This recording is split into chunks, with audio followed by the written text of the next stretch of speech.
qiso cajiib ah oo ku dhacday gabar ardayad ah oo u socotay iskuul. Fadlan haddii aad ku cusub tahay channelkeena subscribe saar si ay kuu soo gaaraan muuqaaladeena cusub.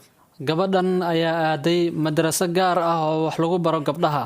Waxa ay raacday baska iskuulka. Waxay ku sii hakadeen goob. Waxay bilaabeen in ay sawirtaan waxna qortaan. Gabadhan ayaa gooni uga baxday gabdhihii kale. Waxaa la soo gaaray waqtigii uu dhaqaaqi lahaa baska iskuulka. Gabdhihii kale ayaa baskii raaceen ayadoo ka maqneed goobta. Markii ay maqashay dhawaqa baska oo dhaqaaqaya ayay soo oroday iyada oo iska xoortay wax allaala wixii ay gacmaha ku haysatay. Gabadhii ayaa u dhawaaqday baskii ayadoo rajaynaysay in loo joojiyo ama uu dib ugu soo laabto. Nasiib darro, darawalkii ma uusan maqlin mana arag gabadha ka daba qayliyeysa. Gabadha oo baqanaysa ayaa ku dhaqaaqday wadadii basku qaaday. Waxaa ku dhacay qorraxdii. Waxa ay maqashay dhawaqa waraabayaal. Cabsidii ayaa ku sii ziyaaday gabadha. Ayadoo iska sii haysa wadada waxay aragtay mudul yar oo aad u qurux badan. Waa ay ku faraxday waana ay aaday. Waxay aragtay nin dhalinyaro ah oo mudulka ku jira. Waxa ay uga sheekaysay waxa ku dhacay iyo meesha ay rabtay. Wiilkii dhalinyarada ahaa ayaa soo dhaweeyay gabadhan. Waxa uu ku yiri,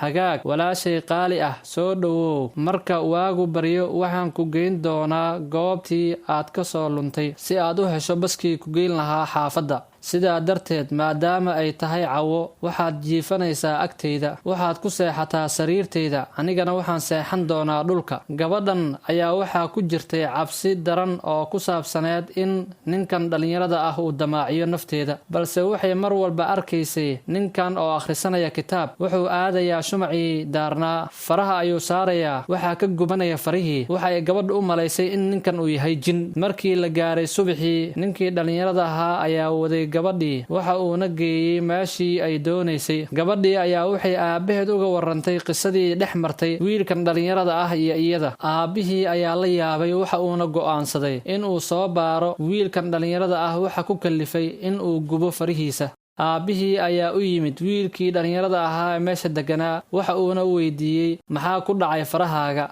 Wiilkii dhalinyarada ahaa ayaa ugu jawaabay aabihii dhalay gabadha, balse ma oga in uu yahay ninka dhalay gabadha. Shalay galab waxaa ii yimid mar qorrax dhici ahayd gabar dhalinyaro ah oo wareersan. Waxaan seexiyey agteyda. Shaydaan ayaa mar walba ii imaanayay. Waxaan akhrisanayay kitaab si uu iiga tago. Laakiin nasiib darro, shaydaankii weli waa uu ila joogay. Wuxuuna igu dhiirigelinayay in aan aado gabadhan. Kadib waxaan go'aansaday si aan u xusuusto cadaabka jahannama in aan faraha saaro dabkii ka baxayay shumaca. Aabihii ayaa wiilkii dhalinyarada ahaa ku yiri, "Nakeen aan aadne gurigeyga." Markii ay soo gaareen gurigii, aabihii wuxuu u yeeray gabadhii. Waxa uuna ku yiri wiilkii dhalinyarada ahaa, "Ma taqaanaa gabadhan?" Wiilkii ayaa ku jawaabay, "Haa, waan garanayaa. Waa gabadhii aan seexiyey xaafadeyda." Aabihii ayaa ugu jawaabay wiilkan dhalinyarada ah, "Haddaba ogow, gabadheyda waa zawjadaada." waad ku mahadsantahay daawashadaada. Haddaba haddii aad ku cusub tahay channelka Ogaalsan, subscribe dheh si ay kuu soo gaaraan muuqaaladeena cusub.